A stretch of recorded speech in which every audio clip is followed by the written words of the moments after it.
जय सिया राम दर्शकों, आप सभी का बहुत बहुत स्वागत है हमारे बेहद ही विशेष कार्यक्रम में जिसका नाम है स्वयं को खोजो। और मैं हूं आपके साथ उपेंद्र कौर।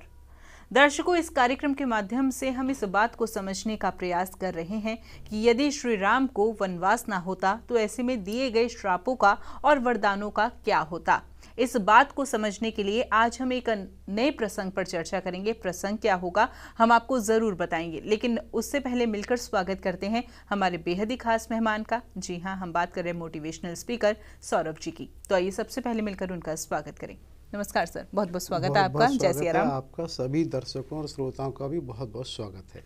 सर, आज इस कार्यक्रम के माध्यम से हम उस विषय पर जानना चाहेंगे, उस प्रसंग के बारे में जानना चाहेंगे जब प्रभु श्री राम वाल्मीकि आश्रम में पहुंचे तो उस दौरान वहां पर क्या कुछ विशेष वार्तालाप हुई, क्या कुछ संवाद हुए, क्या कुछ बातें हुई, इस विषय पर जानना चाहेंगे, इस प्रसंग पर चर्चा करना चाहेंगे। बहुत सुंदर।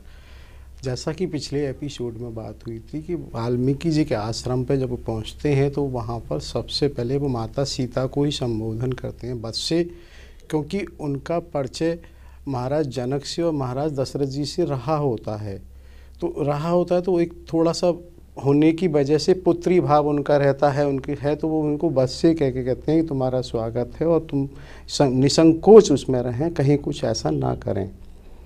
तब उसी समय वहाँ पर ये उनको आसन दिया जाता और उनकी अर्चना करके, यानी एक तरह से उनका स्वागत करके, तब महर्षि वाल्मीकि इसकी कहते हैं कि राम, तुम्हारे तो नाम का इतना प्रभाव और महत्व है कि एक मुझ जैसा अधम ब्राह्मण, और वो जो कि उसमें ये कहा जाए कि उल्टा नाम जपा था उन्होंने, उनको तो नाम भी जपना नहीं आया, तब वो एक प्रचेता का पुत्र बन के वो हो गया और आज वो इस योग हो गया कि स्वयं राम वहाँ मेरे को दर्शन देने पधारे हैं। तो तब इसलिए यह थोड़ा आवश्यक हो जाता है कि महर्षि वाल्मीकि जी का पुराना, क्योंकि लगभग ये सर्वविदित है कि जैसे वो एक लुटेरे कहा जाता है, एक वो थे कि एक अपराध में वो इन्वॉल्व रहा करते थे, क्योंकि वहाँ ये प्रसंग आता है कि वहाँ ऋषि आए हैं तो उन्होंने उनके साथ भी वही किया था, उनको लूटने की कोशिश की। तब उन्होंने उनको ये कहा ठीक है, तुम्हें जो करना है कर लेना, लेकिन एक प्रश्न का उत्तर दो। और इसको हम ये भी जोड़ सकते हैं, उस समय की बात ऐसी हमें लगती है कि शायद पता नहीं कि ये गौतम बुद्ध के समय भी ऐसा हुआ था कि अंगुली मात्र के लिए जब वो जा रहे थे तो उसकी सेम इस तरह की घटना का वर्णन आता है कि उसने भी उनको लूटने की और उनको घायल करने की कोशिश की थी, तब उन्होंने भी वही प्रश्न किया था। तो वहाँ पर ये बात आती है तो उन्होंने ये कहा, भाई जो तुम कर रहे हो तुम अपने घर पर जाके ये पूछ के आओ कि क्या वो इसमें शामिल हैं। जो कुछ तुम कर रहे हो, तो अगर तुम्हें ये लगता है कि कर तो तुम रहे हो और शामिल वो हैं या नहीं है, तो तुम फिर उसके बाद हमारे साथ जो करना चाहो करो। तो कुछ क्योंकि घटना होता है, चीज़ें समझ आनी होती हैं, तो उसी हिसाब से वो ऐसा हो जाता है। वो जाते हैं वहाँ, और वहाँ जब वो जाते हैं तो जब सबसे कहते हैं तो सभी कहते हैं हमें इससे क्या तात्पर्य है, परिवार के सदस्य, भाई ये तो तुम्हारा काम है कि हमारा पालन पोषण करो, और आप करते हो तो हम क्यों भागीदार होंगे। इसको हम ऐसे भी समझ सकते हैं वर्तमान परिप्रेक्ष्य में, यदि कोई भी व्यक्ति किसी भी तरह से धन का सृजन कर रहा है, धन को वो कमा रहा है, चाहे वो भ्रष्टाचार से है या किसी कहना चाहिए कि स्मगलरिंग से, किसी भी अगर गलत स्रोत है, तो वर्तमान के परिप्रेक्ष्य में भी जब अपराधी को पकड़ा जाएगा तो उससे ये नहीं पूछा जाता इसको तुमने कहाँ कहाँ खर्च किया है। जिनके ऊपर खर्च हुआ, आपने पार्टी की, कहीं शौक मौज की, तो उनको लिए कोई सज़ा नहीं होती है। अर्थात जो सज़ा होती है वो सज़ा उसी को होती है जिसने उसको किया होता है, उस धन को सृजित किया होता है। धन को उपयोग करने वालों को ऐसा नहीं मिल रहा है। तो उसी तरह से वहाँ ये बात कही जाती है, तो उनकी एक वो जागृत हो जाती है, क्योंकि उनकी जो दिनचर्या इस तरह की रही होती है कि मारो काटो, और वो इस तरह के स्वभाव में रहता है। तो ऋषि मुनि उनको ये कहते हैं कि राम राम राम जपो। तो होता क्या है कि स्वभाव बस उनको राम बोलना भी मुश्किल होता है, और वो वहाँ तब वो कहते हैं अच्छा कोई बात नहीं, तुम मरा मरा रखो, क्योंकि ये व्यवहार में भी आप देखो करके यार मरा मरा मरा मरा मरा मरा बोलोगे तो आपको भी स्वतः राम हो जाएगा। तो इसीलिए उस समय उन्होंने कहा था भी उल्टा नाम जपा जग जाना, वाल्मीकि भय ब्रह्म समाना। अर्थात ये राम नाम का महत्व ही तो है, जिसको ये बिल्कुल प्रत्यक्ष सबके सामने है कि वो पहले क्या थे और राम राम जपते जपते वो क्या हो गए, वो खुद ब्रह्म के समान हो गए। अर्थात जो ब्रह्म है जिनको सबका अंदाज़ा रहता है उसी तरह से वो महर्षि वहाँ हो जाते हैं।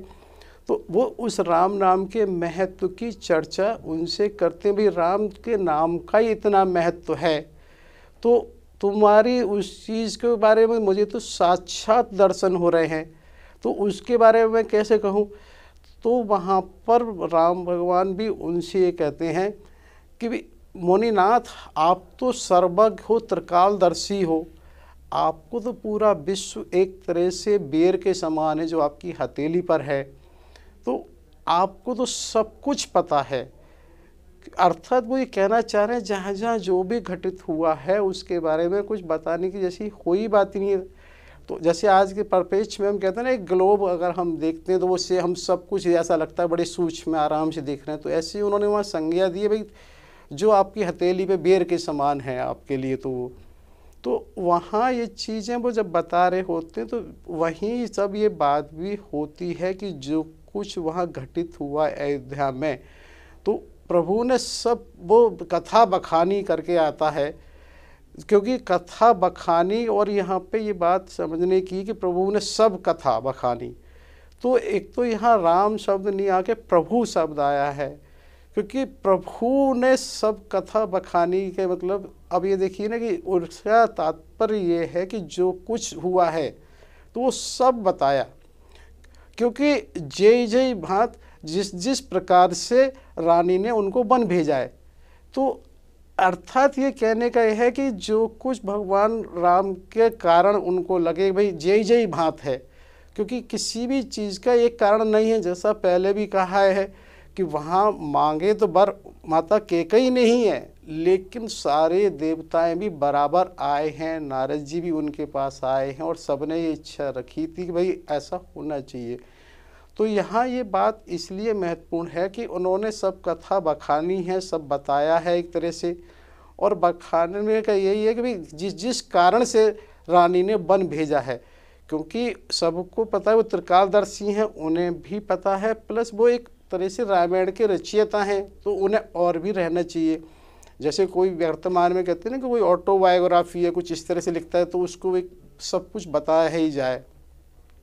उसी श्रृंखला में जब वो वहाँ बताते हैं तब फिर वो उनसे ये कहते हैं कि भाई प्रभु उनसे कहते हैं महर्षि वाल्मीकि से कि कोई ऐसा स्थान बताओ जहाँ हम रह सकें, मैं अनुज सहित पत्नी सहित वहाँ निवास कर सकूं, क्योंकि हमारा जो स्वभाव होता है वो क्षत्रिय स्वभाव कहना चाहिए, राज स्वभाव होता है, और हम लंबे समय तक वहाँ ऐसे नहीं रह सकते, जिससे हो सकता है किसी महर्षि किसी साधक को उद्वेग हो। तो हम ये चाहते हैं उससे किसी को प्रभावित नहीं होना चाहिए। तो वहाँ पर महर्षि ये कहते हैं कि राम कैसी बात आप कर रहे हैं, जिन राम के नाम के प्रभाव से इतना कुछ हो जाता है, जितने योगी मुनि ऋषि हैं जन्म जन्म वो इसी का प्रयास करते हैं कि उनकी एक झलक हृदय में प्रस्तुत हो जाए। उन राम की सन्निधि में किसी को उद्वेग कैसे हो सकता है? अगर जिसको उद्वेग होता है वो तो कहीं ना कहीं शमशान का पुजारी होगा, वो राम कैसे हो सकता है? क्योंकि अब यहाँ एक चीज़ ये है ना कि उन्होंने कहा कि सन्निधि, तो ये सन्निधि वास्तव में एक ऐसा है जिसको हम ऐसे समझ सकते हैं कि ये सन्निधि उस व्यक्ति की उपस्थिति मात्र से सब जगह कुछ होता है। जैसे हम वर्तमान में ये देखते हैं, यदि कहीं आप बहुत ठंडे वातावरण में हैं और वहाँ गर्म चाय आपके पास आती है तो थोड़े से समय में वो चाय भी ठंडी हो जाती है। ऐसे ही कहीं अगर आप गर्म वातावरण में और कोई ठंडी चीज़ आती है तो गर्म हो जाती है, तो बिना किसी प्रभाव के एक स्वतः हो रहा है। तो इसी को और थोड़ा सा हम ये समझ सकते हैं कि जैसे सूरज की जो किरणें हैं वो जहाँ जहाँ पड़ रही हैं उनकी वो सन्निधि या उनके उसके कारण ही केमिकली एक रिएक्शन फोटोसिंथेसिस जिसे कहना चाहिए हरापन जो उनमें आ रहा है, पत्तों में हर पत्ते में आ रहा है, तो वो एक सन्निधि तो है। इसी तरह से रात में चंद्रमा की किरणें पड़ती हैं तो वो भी एक सन्निधि है। तो ये है कि वास्तव में कि जो चीज़ नहीं दिख रही होती है लेकिन वो सबको प्रभावित करती है। और इसमें मुझे आता है बुद्ध के बारे में भी ऐसा कुछ आता है कि जब वो कोई भी प्रश्न करने जाते थे तो उनसे पहले वो कहते थे पहले अभी रुको, साथ में रहो। उनका कहता है सानिध्य होते होते स्वतः ही एक स्थिति ऐसी आ जाएगी, प्रश्न ख़त्म हो जाएगा, उत्तर मिलना शुरू हो जाएगा। तो उन्होंने कहा भाई जिनको आपकी सन्निधि में उद्वेग हो सकता है तो ऐसा कैसे हो सकता है। तो ये बताने का आशय ये था कि वहाँ पर भगवान राम के लिए बस वाल्मीकि जी कहते हैं कि हाँ मैं ये समझता हूँ कि अभी मैं इस योग्य नहीं हुआ हूँ कि मुझे तुम्हारा सानिध्य प्राप्त हो सके, मुझे तुम्हारा सानिध्य प्राप्त नहीं अभी लगातार मिल सके। लेकिन फिर भी अगर तुमने मुझसे पूछा है तो मैं अब तुमसे एक बात ये पूछता हूँ, तुम मुझे वो स्थान बताओ जहाँ जहाँ तुम नहीं हो। तो मैं संकोच बस कह रहा हूँ फिर मैं आपको बताऊँ ना कि आप कहाँ रहो। तो इसीलिए उन्होंने यहाँ इस दृष्टि से कहा, क्योंकि ये बराबर कहा जाता है वो सर्वव्यापी हैं। सर्वव्यापी का मतलब कहीं कोई ऐसा स्थान है ही नहीं जहाँ वो नहीं है। उस सर्वव्यापी को हम ऐसे समझ सकते हैं जैसे आकाश है। आकाश कहाँ नहीं है। अगर हम इसको और सूक्ष्म में जाएं तो जैसे ब्लड सेल्स की हम बात करते हैं कि लाखों में वो घटते बढ़ते और होते हैं, तो लाखों की जो ब्लड सेल्स है उनको जो अलग कर रहा है वो आकाश ही तो है।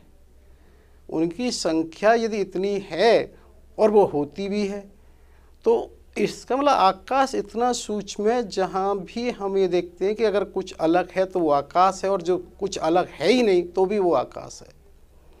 तो जब आकाश को हम सर्वव्यापी समझ सकते हैं तो इसी संदर्भ में महर्षि वाल्मीकि जी ने भी यही कहा उनसे कि आप कहाँ विद्यमान नहीं हैं, जब मुझे वो स्थान बताएं तो फिर मैं आपको बताऊं। लेकिन फिर वो महर्षि उस बात को समझते हैं, ठीक है अब यदि आपने मुझसे पूछा है तो मैं आपको बताता हूँ। तो महर्षि उनसे कहते हैं जिनके श्रवण समुद्र समाना, अर्थात वो कहते हैं जिनके कान समुद्र के समान हैं। क्योंकि उन्होंने क्यों कहा है समुद्र समाना कि समुद्र कभी भरता ही नहीं है। कितनी सारी नदियों के जल उसमें आते हैं और कितना भी आ जाए, लेकिन ऐसा नहीं हुआ कि समुद्र बहुत भर गया या उसको अब जगह नहीं रही हो। तो वो विशेष रूप से इस पर ही जोर देते हैं कि देखिए समुद्र के समान। क्योंकि हमें एक चीज़ और समझिए, सबसे पहले उन्होंने कान को ही कहा है। तो कान को ही क्यों कहा है? क्योंकि ऐसा विज्ञान भी कहता है कि जो ओरिजिन है वो भी कोई ना कोई एक बिग बैंग थ्योरी रही है, जिसका एक बैंग के थ्योरी रहने से एक साउंड है जिससे डे टू डे वो बराबर उसी से विकसित हुआ है। और आध्यात्म भी ये कहता है कि जो एक ओम का नाद है, उस ओम की ध्वनि से ही सारा ब्रह्मांड की रचना हुई है। यानी कि सबसे पहले एक स्वर से ही हुआ है। और ये स्वर मुझे लगता है कि हर समय कहीं ना कहीं एग्जिस्ट हमेशा करता है।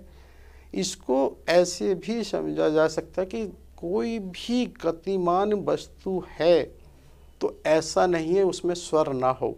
गति और स्वर का सापेक्ष हमेशा रहता है। कि हम वर्तमान में कोई गतिमान चीज़ें देखें, सुना तो ये भी है कि पृथ्वी जो घूमती है उसकी भी बड़ी ध्वनि होती है, लेकिन हम साधारण जीवन में देखें तो कहीं ना कहीं ऐसा हो सकता है नगण्य हो, क्योंकि 20 फ्रीक्वेंसी से कम की भी ध्वनि हम नहीं सुन सकते हैं, 20,000 से अधिक फ्रीक्वेंसी की भी नहीं सुन सकते हैं, लेकिन ध्वनि दोनों होती हैं। तो उसी तरह से क्या है कि कहीं ना कहीं हमें लगता है कि जब प्रकाश की किरणें चंद्रमा की हों या सूर्य की किरणें हैं, तो उन किरणों की गति के साथ भी कहीं ना कहीं एक ओंकार हो या कोई स्वर हमेश ब्रह्मांड में रहता है, जिसको श्रवण करने से, जिसको कुछ करने से हो सकता है कुछ होता है, कोई उसी से राम होता हो, उसी से श्याम होता हो। तो इसलिए उन्होंने ये कहा है कि जिनके जो श्रवण रूपी है वो समुद्र समाना है, जिनके कान एक तरह से इतने हैं कि जो कभी भरते नहीं हैं, आप उनके हृदय में वास कीजिए। और तभी फिर वो ये कहते हैं कि जिनके आँखें जो चातक की तरह से हैं, अर्थात उनका एक मानना है कि जो उन्हें कुछ और दिखाई ही नहीं पड़ता है, केवल आप ही दिखाई पड़ते हैं। चातक शब्द का ये स्पेशली उन्होंने विशेष रूप से जोड़ इसलिए दिया क्योंकि ऐसा माना जाता है कि कितने भी चारों तरफ जल भरा हो, किसी समुद्र का, नदी का, सरोवर का, लेकिन चातक जब तक उस नक्षत्र की बारिश नहीं होती है वो तब तक उसका श्रवण नहीं करता है, नहीं पीता है। तो इसी तरह से उनका ये कहना है कि कोई भी दृश्य कहीं भी कैसा भी हो, उसे कुछ और देखना ही नहीं है। जब वो और कुछ देख ही नहीं रहा है, वो बराबर उसे ही देख रहा है, तो आप उसके हृदय में निवास करें। क्योंकि ये है, आँखों की चीज़ों को हम इसलिए समझ सकते हैं कि अगर कहीं किसी भी कैमरे और स्कैन को हम देखते हैं तो उसकी इन्वेंशन में आँख की मैकेनिज्म ही है जिससे वो हम वर्तमान में देख पाते हैं। तो ये जितनी आँख की क्रिया प्रक्रिया थी उन्हीं को समझने के बाद ही कैमरा और स्कैनर का हुआ है। और वर्तमान में दोनों चीज़ों को हम ये देखते हैं, बहुत ही सहूलियत से हम देखते हैं। दिन प्रतिदिन के जीवन में दोनों चीज़ें हमें बहुत अच्छे से दिखाई देती हैं और ये वास्तविकता है। क्योंकि ऐसा हम ये देख सकते हैं कि जो पहले हमारे घरों पर कहीं ना कहीं कोई चिन्ह, ओम का किसी न किसी तरह के अक्षर हुआ करते थे, उसका शायद यही कारण था कि कोई हमारे स्वागत के द्वार पे जब आए हैं, कोई अतिथि आए हैं, उसको देखते ही कुछ न कुछ स्कैनिंग टाइप ईच अदर होता था और वो ऐसे ही अकारण नहीं थे। ये ठीक है कि जैसे हम देखते हैं सारे मोबाइल ऐसा नहीं एंड्रॉयड ही हो, सबकी अपनी एफिशिएंसी समान हो, उसी तरह से ऐसा नहीं है। लेकिन ऐसा भी नहीं है कि कुछ होता ही ना हो। तो आँखों के उससे भी जब हम ये देखते हैं कि बराबर उन्होंने ये कहा कि जिनको चातक की दृष्टि से तुम्हारे अलावा कुछ दिखाई ही नहीं देता है, आप उनके हृदय में भी वास करें। उसके बाद फिर वो कहते हैं जिनकी जीवा हंसाद की तरह से हो। तो वो जीव की बात करते हैं, क्योंकि एक चीज़ आप ये और देखें कि जो जीव है उसके दोनों उपयोग होते हैं, वाणी के लिए भी है और स्वाद के लिए भी है। तो उनका ये आशय बराबर है कि हंस की ही उपमा क्यों दी है उन्होंने, क्योंकि ऐसा कहा जाता है कि मनुष्य से ज़्यादा तीक्ष्ण दृष्टि चिड़िया की होती है और चिड़िया से अधिक कपोत की होती है और कपोत से अधिक क्रौंज की होती है, क्रौंज से अधिक चील की होती है, चील से अधिक गीद की होती है और गीद से अधिक हंस की होती है। तो उसका ये इतना सूक्ष्म उन्होंने किया कि जो हंस है, जैसे कभी कभी हमने सुना कि दूध का दूध और पानी का पानी कर देता है, यानी कि उसकी जो क्षमता है वो दूध में से पानी भी अलग कर देता है। क्या दृष्टि है, क्या उसके पास वो विवेक है। तो एक चीज़ उन्होंने कहा कि जिनकी जिह्वा है, यानी कि उनका ये आशय है कि जो जिह्वा है, क्या खाद करना है, क्या बोलना है, वो इस तरह से उसको विवेकपूर्ण उसको छांटे कि इस भोजन को ग्रहण करने में भी और बोलने में भी। तो उस समय उन्होंने उसको इस तरह से किया है। तो यहाँ एक चीज़ और आती है कि देखिए आज भी जो कुछ ये वर्तमान में हो रहा है, यहाँ हम ये देखते हैं कि ये बिल्कुल किसी डिवाइस के बिना होता है। आज भी जितने ये पक्षियों की क्षमता है बराबर, वो उसी तरह से कार्य कर रही है। और आप ये देखिए कितनी उनकी क्षमता है। इसी को मैं साथ में एक चीज़ और बताना चाहता हूँ। जैसे हम ये देखते हैं कि बराबर की ये चीज़ें घटित हो रही हैं, लेकिन हम ये देखते हैं कि वो जो सामान्य सी प्रक्रिया है, सामान्य सी प्रक्रिया होते हुए कितने हजारों वर्षों से ये चीज़ें बदस्तूर जारी हैं। तो कहीं ना कहीं ये देखिए, कोई नियंता, कोई तो इसका प्रोजेक्टर है, कोई तो है जो उनकी अपनी जो मूलता है उसको, उनका तो जबकि जीवन भी इतना लंबा नहीं होता जितना मनुष्य का है। मनुष्य अपने जो मूल स्वभाव उसका होना चाहिए एक विवेक का, वो इतना ज़रूर प्रचुर नहीं हो पा रहा, जबकि इनका ये देखने की बात है कि बराबर किस तरह से उनका जारी रहता है। साथ ही तब फिर इसके बाद उनका है कि जिनकी जिह्वा इस तरह संसार की, आप वहाँ वास करें। फिर उसके बाद वो कहते हैं नासिका, तो वो नासिका की ये बात करते हैं जिनकी नासिका से इस पे विशेष रूप से आशय उनका है कि जो गंध, जो एक तरह से भगवान के प्रसाद रूपी गंध को ही श्रवण करते हैं, चाहे वो तुलसी के रूप में हो, पुष्प के रूप में हो, वो हो, क्योंकि वो जो गंध है हर समय उनको कहीं किसी न किसी रूप से वो आपकी स्मृति बनाए रखे। और ये देखने में आता है कि हर व्यक्ति की कोई गंध होती है, लेकिन हम उसका एहसास नहीं कर पाते हैं। और सुना तो ये भी है कि कभी भगवान कृष्ण के साथ ऐसा कुछ गंध हमेशा हुआ करती थी जिसका बहुत दूर से आकर्षण उनके साथ हमेशा रहता था। उस चीज़ का एहसास हम नहीं कर सकते, लेकिन हम ये आज भी देखते हैं। गंध को यदि हमें समझना है तो इसको हम इस तरीके से बेहतर समझ सकते हैं, यदि कहीं कोई अपराध घटित हो जाता है तो उस समय जब हम देखते हैं कि जब कोई भी श्वान, जैसे कुत्तों का स्क्वाड जब आता है, तो वो सबसे पहले उस अपराधी के कोई कपड़े वगैरह की गंध अगर मिलती है या स्थान की गंध होती है तो उसको सुंघा के ही उसके उपयोग के द्वारा वो बहुत दूर, किलोमीटरों दूर व्यक्ति को ढूंढने की कोशिश हो जाती है। यानी कि वो जो व्यवस्था है, व्यवस्था ख़त्म नहीं हुई है, वो गंध भी है और उसको पकड़ने वाला भी है।